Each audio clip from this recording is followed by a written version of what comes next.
நமிநந்தியடிகள் நாயனார் சைவ சமய 63 நாயன்மார்களில் ஒருவர். இவர் சோழ நாட்டு ஏமப்பேரூரிலே தோன்றியவர். அவர் இரவும் பகலும் பிரியாது சிவபெருமானை பூசித்து மகிழும் ஒழுக்கமுடையவர். நாள்தோறும் திருவாரூருக்கு சென்று பெருமானை போற்றி வருவார். ஒரு நாள் திருவாரூர் திருக்கோயிலை வழிபடச் சென்றார். அங்கு விளக்கேற்றி வழிபட வேண்டும் என்ற விருப்பம் கொண்டது.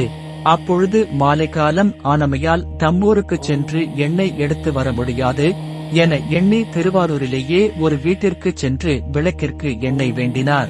அவர் சென்ற வீடு சமணர் வீடு.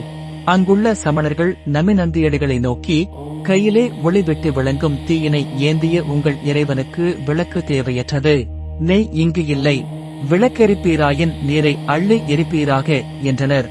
அது கேட்டு பொறாத நமிநந்தியடிகள் பெருமான் திருமுன் சென்று வீழ்ந்து வணங்கினார். அப்பொழுது நமிநந்தியே, உனது கவலை ஒழிக, இதன் அருகேயுள்ள குளத்தில் நீரை கொண்டு வந்து விளக்கேற்றுக என்றதொரு அருள்மொழி ஆகாயத்தில் தோன்றியது. அது கேட்டு மகிழ்ந்த நமிநந்தியடிகள், இறைவனருளே இதுவாம் என்றெண்ணி குளத்தில் சென்று திருவைந்தெழுத்தோதி நீரை அள்ளிக்கொண்டு கரையேறிக் கோயிலையடைந்தார். உலகத்தார் அதிசயிக்கும் வண்ணம் அகலில் திரியிட்டு நீர் வார்த்து விளக்கேற்றினார். அந்த விளக்கு சுடர்விட்டொடர்வது கண்டு கோயில் முழுவதும் திருவிளக்கேற்றினார். திருவிளக்குகள் விடியும் வரை எரிந்தது.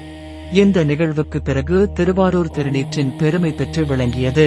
அப்போதைய சோழ மன்னன் ஆரூர் பெருமானுக்கு அறக்கொடைகள் பல அளித்து அவற்றை சைவ ஆகம விதிப்படி நடத்த நமிநந்தி அடிகளையே தலைவராக நியமித்தான்.